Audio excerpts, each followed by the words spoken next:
साथियों, आज वाटवण पोर्ट पियर पूरी दुनिया की नजर है। दुनिया में वाटवण पोर्ट की बराबरी करने वाले 20 मीटर जितनी गहराई वाले बहुत कम बंदरगाह है। इस पोर्ट पर हजारों जहाज आएंगे, कंटेनर आएंगे। इस पूरे क्षेत्र की आर्थिक तस्वीर बदल जाएगी।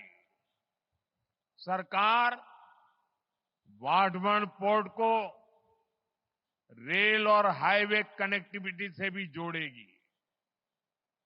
कितने ही नए नए व्यापार इस पोर्ट की वजह से यहां शुरू होंगे।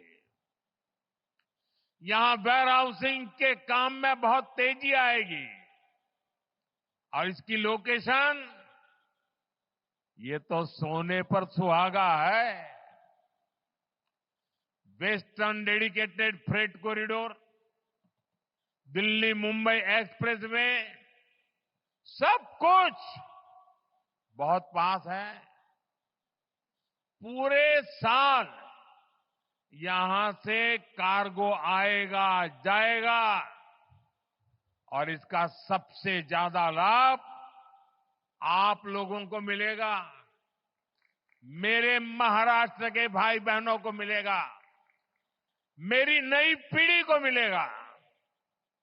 साथियों, महाराष्ट्र का विकास ये मेरी बहुत बड़ी प्राथमिकता है। आज मेक इन इंडिया का लाभ महाराष्ट्र को हो रहा है। आज आत्मनिर्भर भारत अभियान का लाभ महाराष्ट्र को हो रहा है। आज भारत की प्रगति में हमारा महाराष्ट्र बहुत बड़ी भूमिका निभा रहा है।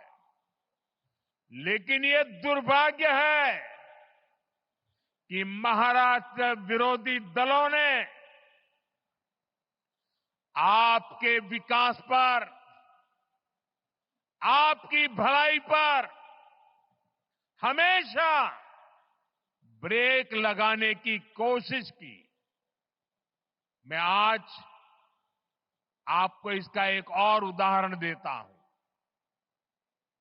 भाइयों और बहनों, हमारे देश को वर्षों से दुनिया के साथ व्यापार के लिए एक बड़े और आधुनिक पोर्ट की जरूरत थी।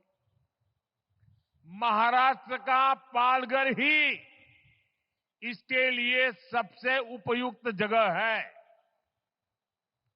ये पोर्ट हर मौसम में काम कर सकता है, लेकिन इस प्रोजेक्ट को 60 वर्षों तक लटका कर रखा गया। महाराष्ट्र और देश के ये योजना इतने जरूरी काम को कुछ लोग शुरू ही नहीं होने दे रहे थे। 2014 में आप सबने हमें दिल्ली में सेवा करने का मौका दिया।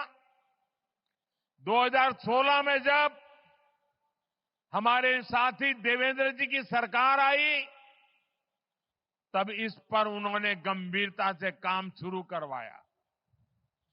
2020 में यहां पोर्ट बनाने का फैसला भी कर लिया गया, लेकिन उसके बाद सरकार बदल गई और 2.5 साल तक फिर यहां कोई काम नहीं हुआ। आप मुझे बताइए, अकेले इस प्रोजेक्ट से यहां कई लाख करोड़ रुपए के निवेश का अनुमान है। यहां करीब 12 लाख रोजगार के अवसर पैदा होंगे।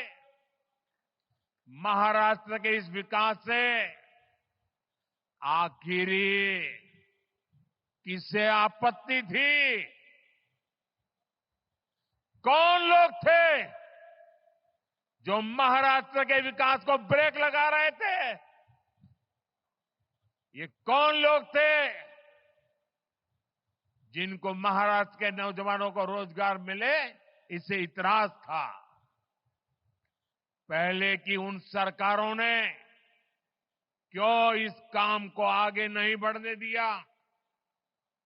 ये बात महाराष्ट्र की जनता को कभी भी भूलना नहीं चाहिए।